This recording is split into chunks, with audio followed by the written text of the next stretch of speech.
tardes, no, ahora sí. Ya espero poder cortar después lo que yo quiero, Ya, ¿vale? sí, sí, sí, sí, sí.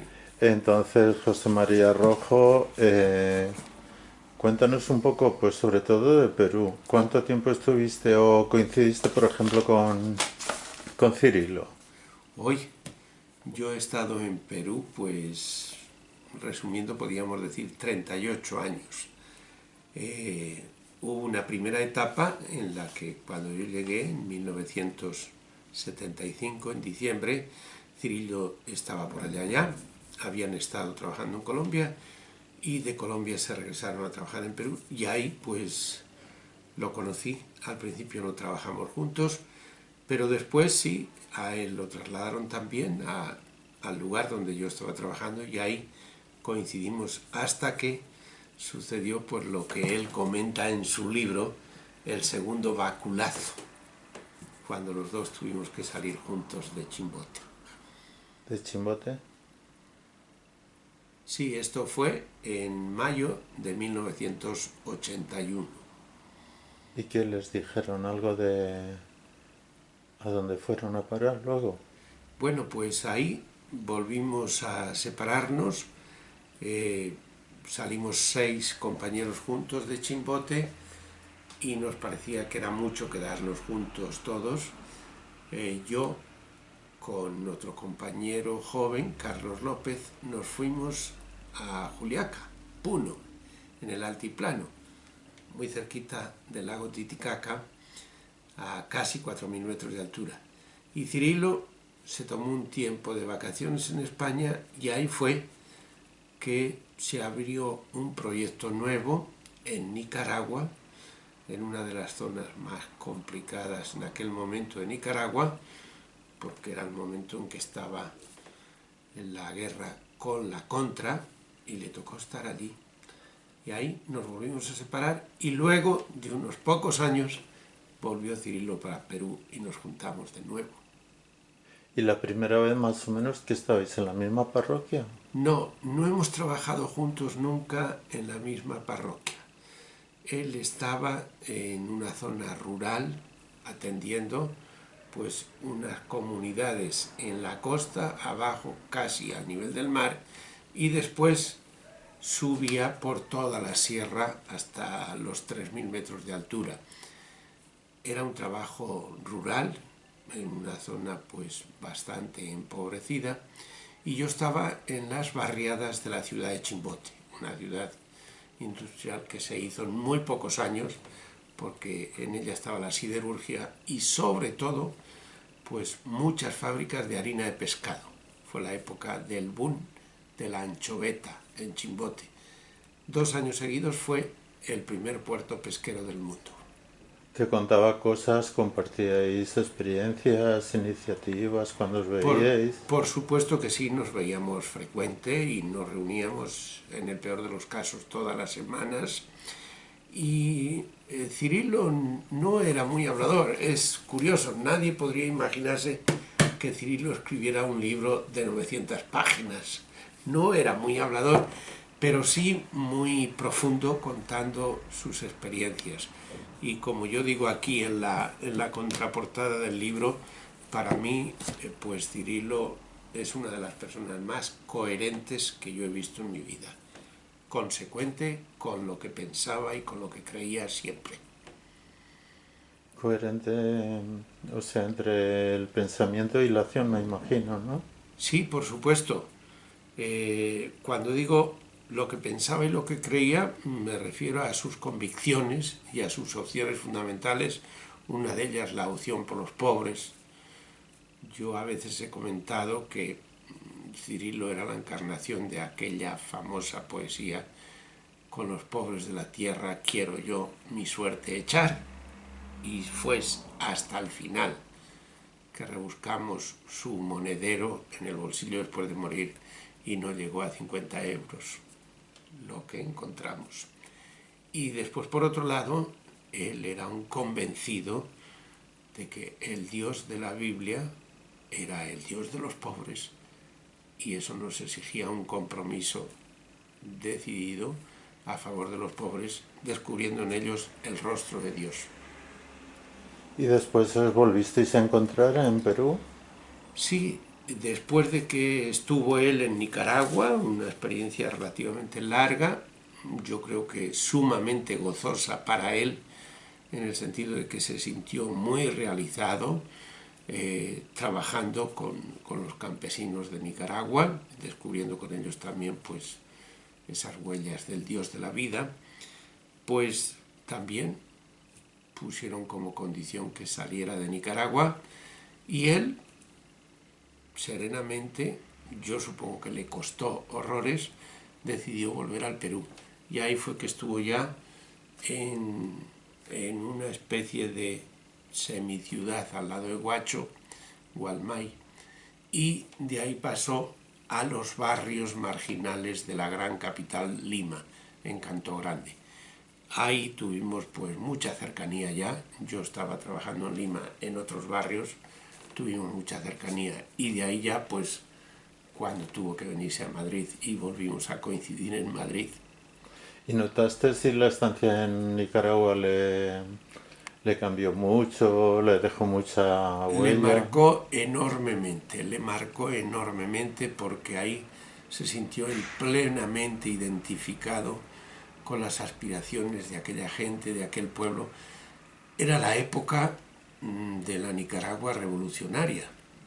No le tocó el cambio, el fracaso después, eso ya no le tocó. Entonces vivió toda esa ilusión, todo ese esfuerzo del pueblo nicaragüense. Ahí pues todos teníamos una gran esperanza de que pudiera cuajar en una experiencia donde cristianos y no cristianos pudieran juntos hacer un país nuevo, una sociedad nueva, con mucha más justicia y mucha más fraternidad. Y eso le marcó enormemente.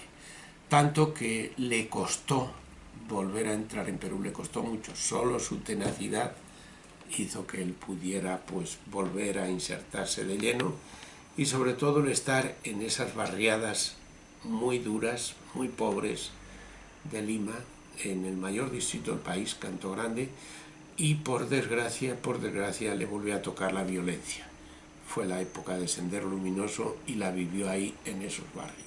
La violencia quiere decir que en los barrios había bastante violencia.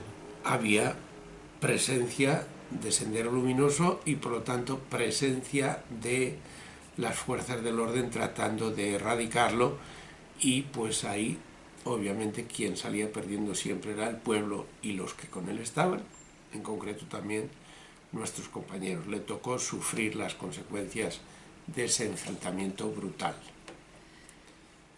No sé, esto tendría mucha repercusión la violencia entonces en esos sectores, me imagino.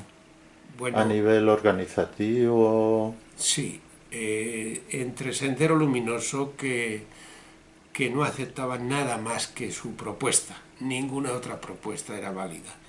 Y lo que hacía la contrainsurgencia desde el gobierno, las fuerzas del orden, que era pues tratar de acabar con la guerrilla de Sendero Luminoso de cualquier forma, pues eso hacía que la organización del pueblo se destruyera totalmente y los que estaban pues con ese pueblo, como eran nuestros compañeros, pues sufrían las consecuencias. Fue muy duro, no olviden que en ese enfrentamiento brutal murieron casi 70.000 personas. Cierto que la mayoría fueron en la zona rural, en el campo, pero fueron 70.000 personas.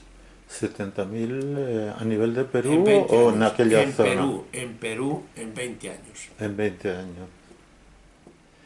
Y bueno, y después ya cuando vino para Madrid, ¿no? Para Pirineos, cuando se retiró. Bueno, ahí vino contra su voluntad totalmente. Él quería seguir y seguir. La verdad es que ya solo podía caminar 150 metros y en la mañana temprano, cuando todavía el sol no salía, casi no calentaba. Entonces, pues los compañeros vieron la necesidad de que se viniera ya para España. Él quería seguir allá. Vino acá, al comienzo le costó mucho, no se encontraba, me lo decía, Y la verdad es que nos encontramos muchas veces allá, cerca de donde él vivía, cerca de la dehesa de la villa. Me citaba tomando sus vinitos, que él siempre tomaba vino, a mí no me gusta el vino, yo tomaba caña, pero siempre me citaba allí y conversábamos y hablábamos, y lo que no sospechábamos era el tipo de relación tan excelente que tenía con los vecinos de toda aquella zona. A los hombres los citaba en el bar y a las mujeres sentándose allí en el parque de la dehesa de la villa, y con ellos tenía una experiencia interesante. Lo conocimos después de su muerte, por el testimonio de ellos. Salía, le gustaba salir. Sí, sí, sí, salía por allí, él tenía una silla de ruedas con motorcito y eso le daba su autonomía. Autonomía que él usaba para encontrarse con gente, para conversar, para pues ser útil de alguna manera. ¿Cómo cuánto tiempo estuvo en la residencia? Mira que no sé exactamente, pero yo creo que debieron ser unos 3 años, yo calculo. Solamente. Sí, no O sea creo. que él ya estaba muy enfermo cuando Estaba muy vino. mal cuando vino. Yo creo que no serían más de 3 años. Mira, ahora estoy un poco despistado en eso. Pero sí, aproximadamente. Ya Sí. tenían detectadas sus enfermedades. Sí.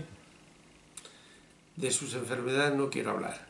Tenía muchas y muy serias, entre ellas pues un cáncer de pulmón. Y él no quería retirarse. No, y él aguantó el dolor, me ocultó mucho porque yo era su amigo y el director general, y lo que no quería era salir de allí donde estaba pues con compañeros, pudiendo conversar, pudiendo hablar de sus mismas cosas y eso. Nuestra Ajá. sorpresa fue cuando nos dijo que estaba escribiendo sus recuerdos y nos dimos cuenta del volumen que tenían esos Parece recuerdos. la Biblia eso. Sí, sí, sí, sí, son 900 páginas, no es cualquier cosa. No es nada comparado con las 200 que yo acabo de publicar, Sí. que son mis artículos hechos en 25 años. Empezaste tus artículos cuando él ya se había venido, ¿no? No, los artículos les he ido escribiendo a lo largo de los 25 últimos años, por lo tanto, varios de ellos coinciden, son contemporáneos En el a las tiempo. experiencias que él relata de Perú, pero es otro estilo, otro tipo de publicación. Y cuando él estaba en la residencia mantenía contacto con, con quién más, o sea, ¿con qué países? ¿Con Perú con lo que más o cómo? Con Perú, e incluso con gente peruana, tenía un grupito de amigos y amigas peruanas que le visitaban y eso, y, y por carta y todo eso, sobre todo con Nicaragua. Él utilizó mucho, ahí le animamos otros a que utilizara mucho la computadora, el ordenador, y fue su herramienta no solo para escribir sus recuerdos, sino que fue herramienta para comunicarse vía correo electrónico con mucha gente. O Él no sea, que perdió dedicó eso. esos últimos años a comunicarse bastante. Se siguió comunicando mucho, incluso enviando mucho material que él recogía bien seleccionado. Yo siempre abría sus correos porque no tenían pérdida nunca. Lo que Cirilo mandaba tenía su contenido siempre. Yo lo abría siempre por eso. Y siguió pues, en contacto con mucha gente sencilla, con la que él había hecho amistad, etc. O sea, que hablaba poco, pero Uf, sabía, sabía, sabía. sabía. Hablaba poco, pero decía mucho. Siempre. Qué bueno. Sí, sí. Y bueno, pues si quieres última alguna cosa especial o no Yo sé, me imagino. quisiera resaltar para quienes pues se animen a leer, porque me imagino que Rosana llevará allá a Perú su libro, Mis Recuerdos.